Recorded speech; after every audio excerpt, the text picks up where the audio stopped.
Welcome to Choice Classic Radio, where we bring to you the greatest old-time radio shows. Like us on Facebook, subscribe to us on YouTube, and thank you for donating at choiceclassicradio.com. This is your FBI.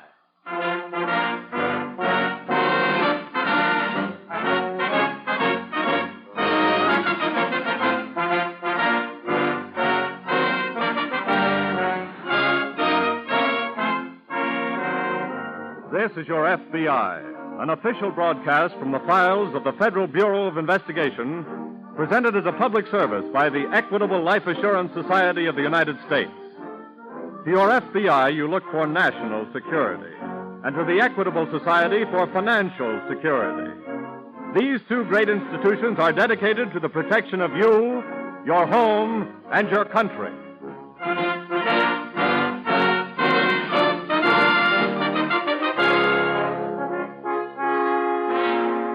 Tonight, the story of a crime against our nation, espionage.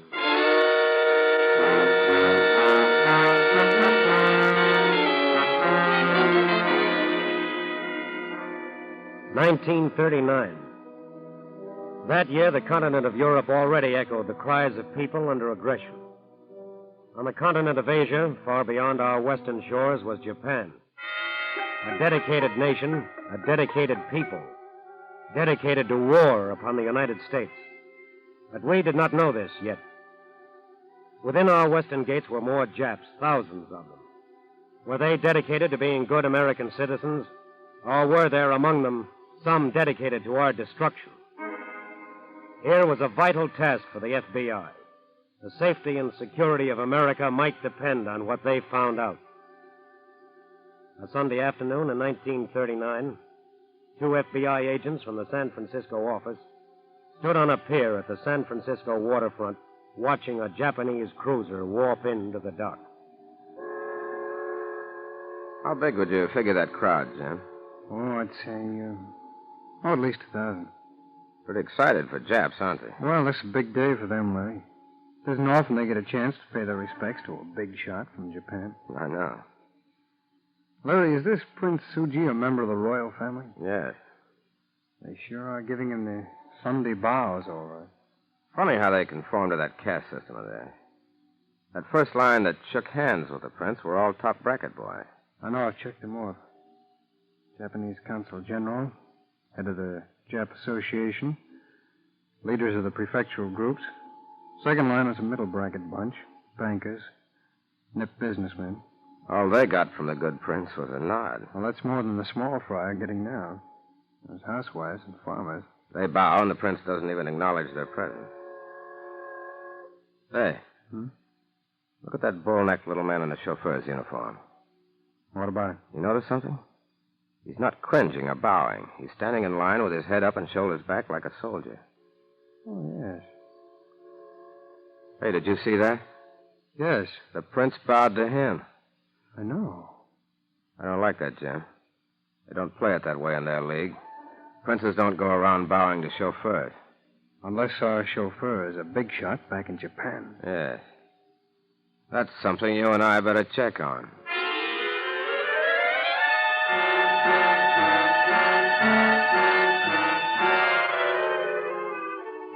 One Jap bowing to another Jap. A pair of striped pants and cutaway coat bowing to a chauffeur's uniform. The two FBI agents, troubled by what they saw, investigated and learned the chauffeur's name and background. Then they took their information to the agent in charge of the San Francisco office of the FBI. That's the story, Mr. Walker. A prince bowing to a chauffeur. That is unusual. Yes. Did you follow this man? Yes, sir. He lives at the Osaka Hotel. His name? Yasu Kajioka. Did you learn anything about his work? Yes, he drives a big Cadillac. He owns it. He runs some sort of escort service with headquarters at the hotel. Anything else on him? We found out that he's been a very active worker for many of the local Japanese associations. Well, I think we should do a thorough check on Mr. Kajioka's activities. Won't be too easy. We could use some help. From whom? Someone of his own race. A Japanese who is loyal to us. Well, we might try the university. They have quite a few Japanese-American students there. That's a good idea.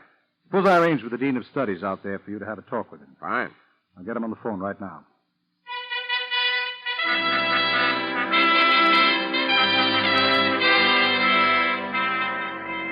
The two FBI agents spent almost an entire day with the Dean of Studies at the university. They pored over the personal records of many Japanese-American students and finally narrowed down their choice to one man, a student by the name of Tom Tanaka. His record showed he lived in the same neighborhood as the Jap chauffeur.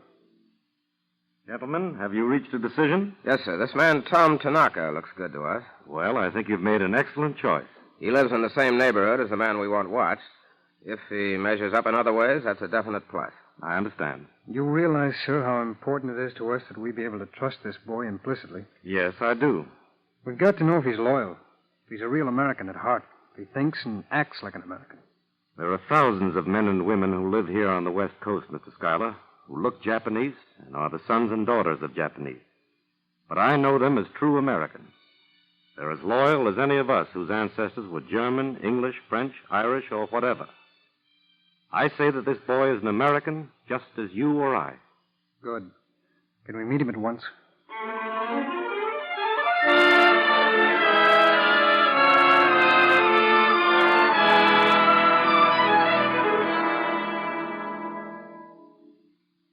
Tom, I imagine your dean has told you that we're special agents of the Federal Bureau of Investigation. Yes, sir. He has. We've selected you, son, from the list of the entire enrollment of Japanese Americans here at the university. As a student? No. No, as an American. Well, what about it? I am an American. We believe you are, in every sense of the word. Has somebody been talking about me? No. Then what's this all about, sir? Tom, we want you to help us. How? In a very important, perhaps very dangerous way. You want me to work with the FBI? Yes. Do you know a man called Kajioka? Yasu Kajioka? Oh, yes, we're neighbors. I helped him compose letters in English. Several times. Good. Would he remember you? I think so. He said once that he might give me a job doing secretarial work in my spare time. Why do you ask me about Kajioka? We need a loyal Japanese American like yourself to help us investigate this man. We want to know if he is connected with any un-American activities. What do you want me to do? Help us to get information. Tom, all we want are facts. I see. You said that you know Kajioka, that he offered you a job once. We want you to go to him. Take the job. We're giving you the opportunity to do this as an American, Tom. Well, what would I say to Kajioka? How would I ask for the job? You'd tell him that you're in need of money to finish your studies. If he hired you, you'd undertake at once to impress him with your love of Japan and the Japanese. We don't want you to put your life in danger. You'd be cautious, never inquisitive. What do you say, son? I'll do it.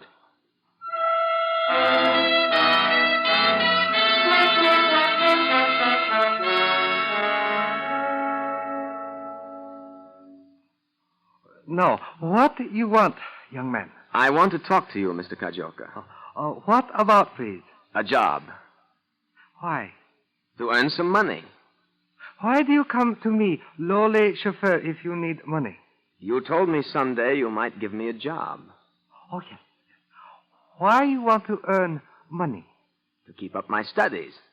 You got father, mother. I don't want to ask them. So, but you ask lowly chauffeur. Why? Everyone says good things of Kajioka. Oh, good. You hear perhaps I visit cruiser.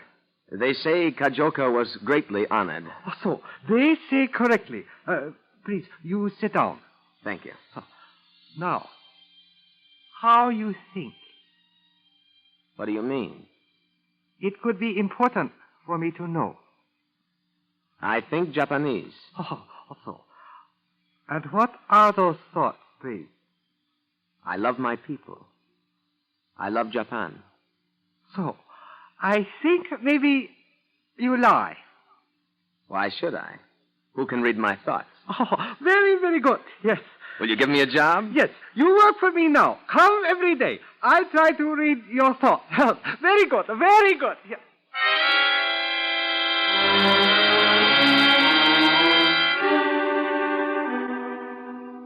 Once the all-important inside contact had been made, many FBI agents took up the trail. They learned that Kajioka always drove Japs who were easily identified as high-ranking naval officers on vacation. They learned that he was the head of a secret Jap organization on the West Coast, the Hamushikai, boasting over 10,000 members, all eligible for military service in Japan. The society masked itself as a charitable one. Charity in the sense that thousands and thousands of dollars were drafted from the members and sent back to Japan. Why? The answer came quickly and dramatically. One night on a street corner, young Tom Tanaka reported to the special agents of the FBI. Tom. Tom. Yes, sir. Here we are. I haven't much time, sir. I've got to get back. What have you got, son? Something big is cooking. There's a great meeting called in the basement of the Japanese high school for tonight. Kajioka will make an appeal to get more funds to send back to Japan. I see. Also, they are to show preparedness movies sent over from Japan. Are you supposed to attend this meeting? Yes. Kajioka will expect it. Tom. Yes, sir. We need a list of the members in that organization. Practically everything depends on our getting it. Do you think you could go to the meeting, get the list, and get away alive? Yes. The pictures may go on about 8 o'clock. I'll try and sneak out and meet you here then. Good boy. Good luck. We'll be waiting.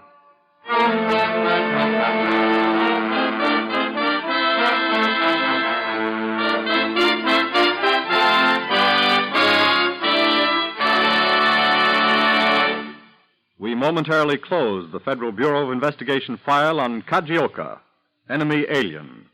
We will reopen this file in just a moment.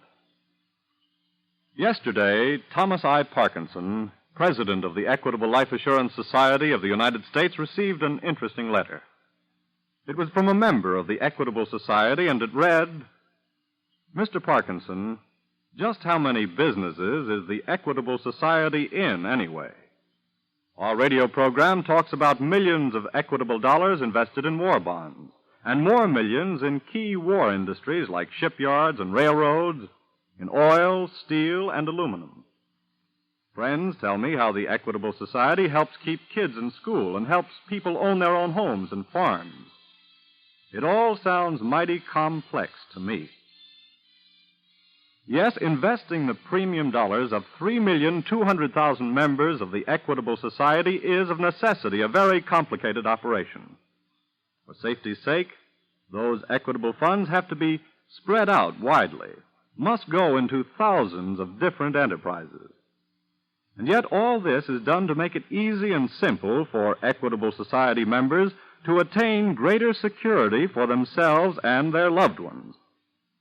And so, you see, by employing its funds in all kinds of activities that are useful to the nation as a whole, the Equitable Society is able to offer sounder and safer protection to its members than any one member could achieve by his own unaided efforts. By serving its members, the Equitable Society serves America.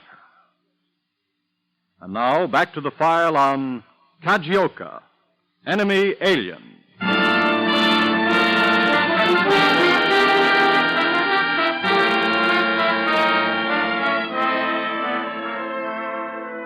"1939. In that year, there wasn't even a slight buzzing in our ears to warn us that enemy planes were warming up for an attack. There was nothing in the word protocol to make us think of anything but where the wife of some ambassador might have to sit at some state dinner. Yet 2 men of the FBI, standing on a dock at San Francisco, had seen in a bit of Jap protocol enough to make their blood run cold. Enough to make them, on their own initiative as Americans, set up a series of patient, exhaustive, dangerous investigations which inched down 1939 through 1940 and brought them on the evening of February 3rd, 1941, to stand tense in a darkened hallway near a high school in the Jap section of San Francisco. Watch it, Jim. Don't let that street light hit you. I've counted about 2,000 have gone into that meeting so far. Still coming. Kajioka sure must have passed the word along. What time is it? Almost 7:45. Looks like the meeting is getting started. Somebody coming along. See the channel? Pull back here. It's Tom. Tom, here. Oh, hello. We've got a wonderful break.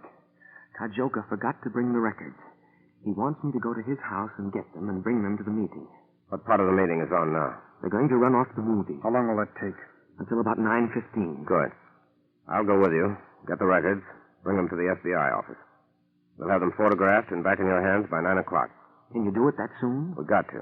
Jim, Yes. you stay here. Call the office. Tell them what we have to do. Ask for the entire staff to stand by. Right. I'll drive Tom over. It's going to be tight going. I know. But this is the first break we've gotten, and it may be the only one. Let's go.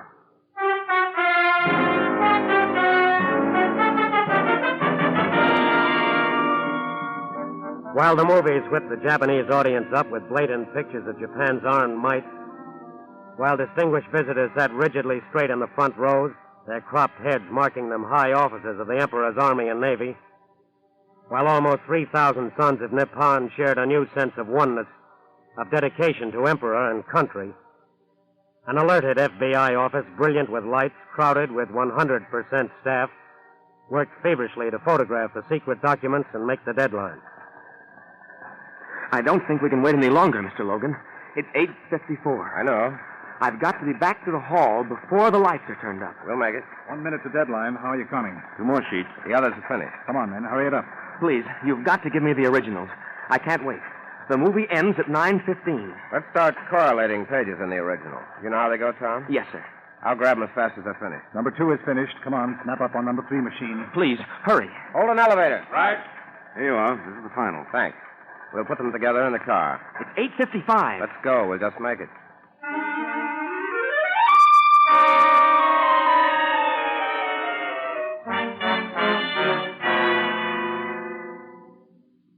Mr. Kajioka. Where have you been? It took you a long time to get papers. I stood in the back of the hall. See the pictures. I thrilled with the people. Give me the records. Here you are, sir. Good. I have news. We have received orders to change names of all branch chapters of our organization, and we must at once seem to stop our activity. Why? Why? Because soon glorious Japan will win honor or downfall, and we are ordered to prepare for duty as soldiers behind the guns.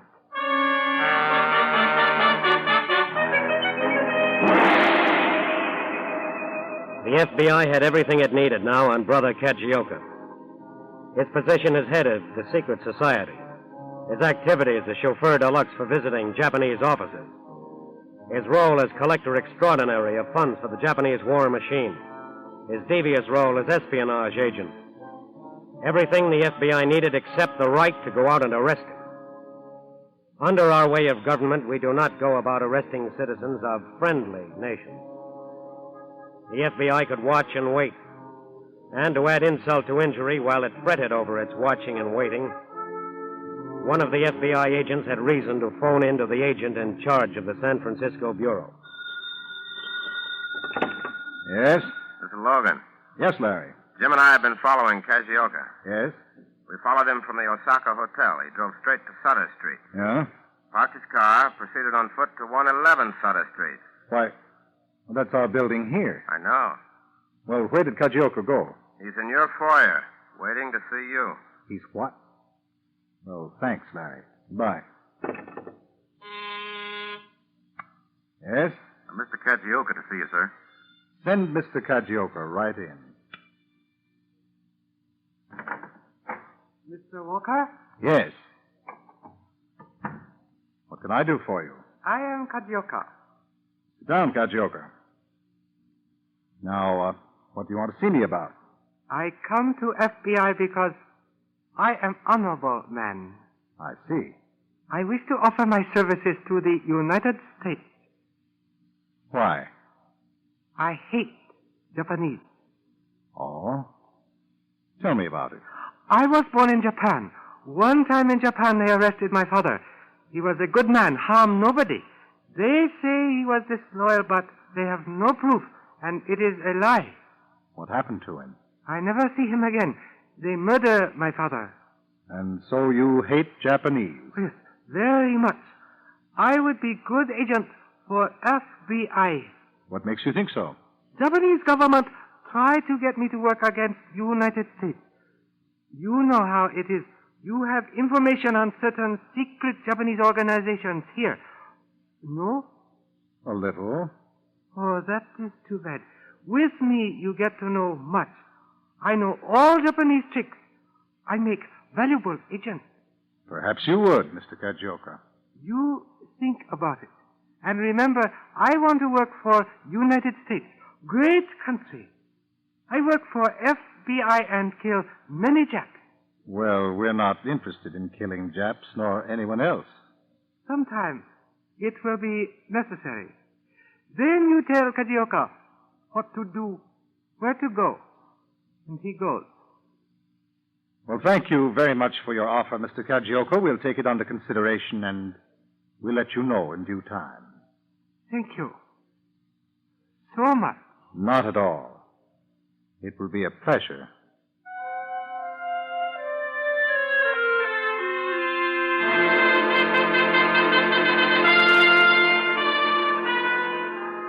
Mr. Kajioka might have smelled a rat.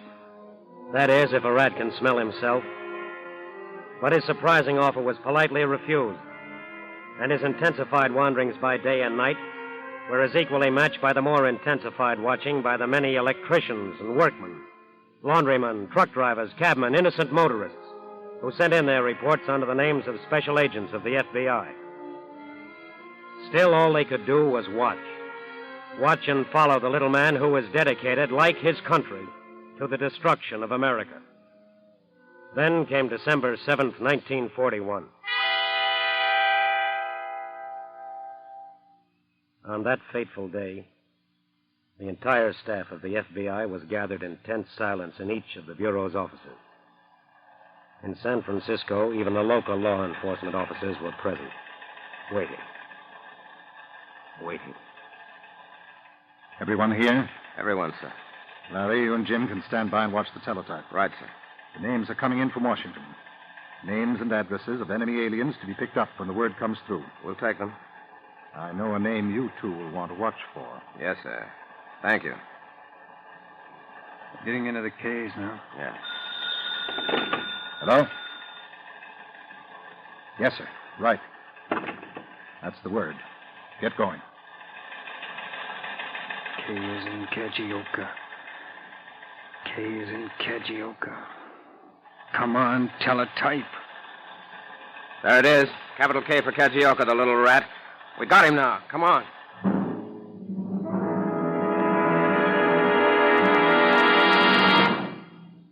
Otto, now you see who I am. Major Kajioka. Yes. How do I look in my uniform top? Very well, sir. Yes.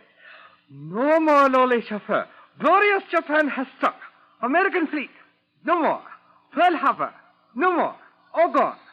Soon planes come. Then transport. Yes. I have 2 revolvers. See? Oiled and loaded. I give you one. Soon our soldiers march in the streets. And you and I will go out and kill every dirty American we see. Yes? Yes. Yes. You watch at the window. Tell me when you see planes. Tell me when you see glorious soldiers of our brave army. I will pour drink for ceremonial toast. Yes, sir. I'll keep watch. Soon I will be colonel, then general. Wait until you see how they will reward me for what I've done. I will be big man. Yes, of course. I hear planes. Do you see them yet? Not yet. Listen, our soldiers are coming. I drink to glorious Japan. They are here. Coming. Banzai! Come on, Kajioka. Huh? Uncle Sam wants to see you about a place called Pearl Harbor.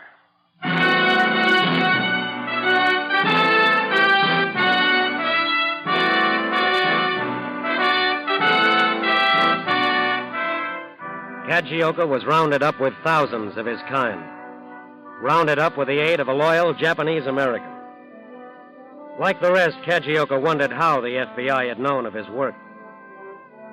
Does he remember that little incident back in 1939 when a pair of striped pants and a cutaway coat bowed to a chauffeur's uniform on the hard deck of a Japanese cruiser? Probably not. He wouldn't understand the things that make Americans tick. The American willingness of those who serve our country in the ranks of the FBI. No, Kajioka probably will never understand until it's too late. And how will he ever know that it was too late that day back in 1939?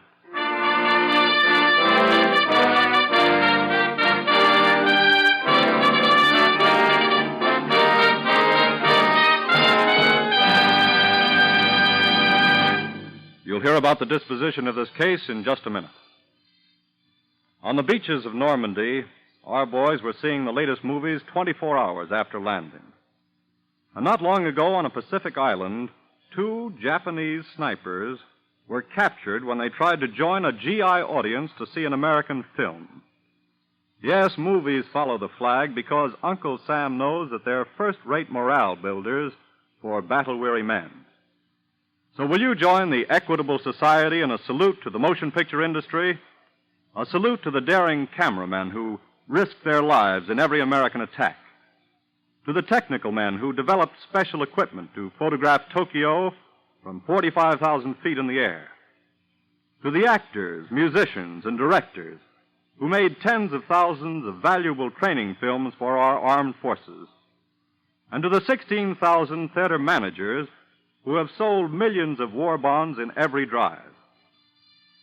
Members of the Equitable Life Assurance Society of the United States will be proud to learn that their premium dollars have helped finance this great industry, which has proved such a vital asset to the nation at war.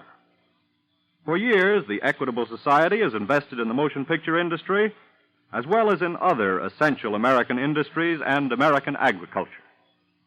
Yes, in wartime, Equitable Society dollars are fighting dollars. And at all times, they are security dollars. For you, your home, and your country.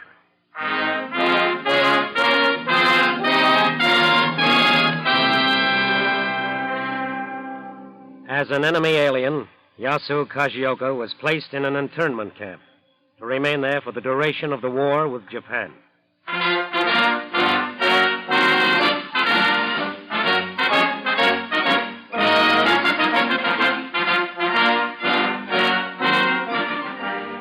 The incidents used in tonight's broadcast are taken from the files of the Federal Bureau of Investigation.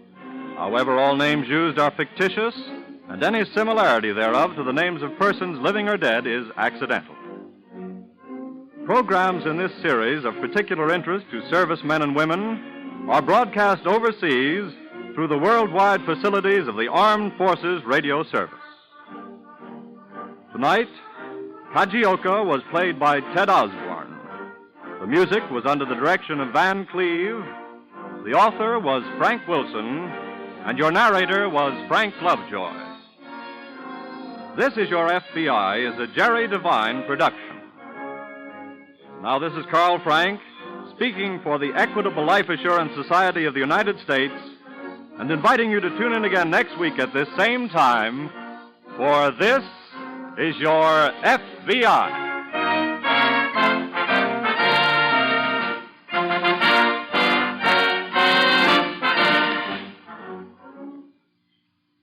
And now the Equitable Life Assurance Society of the United States brings you a message from the Office of War Information.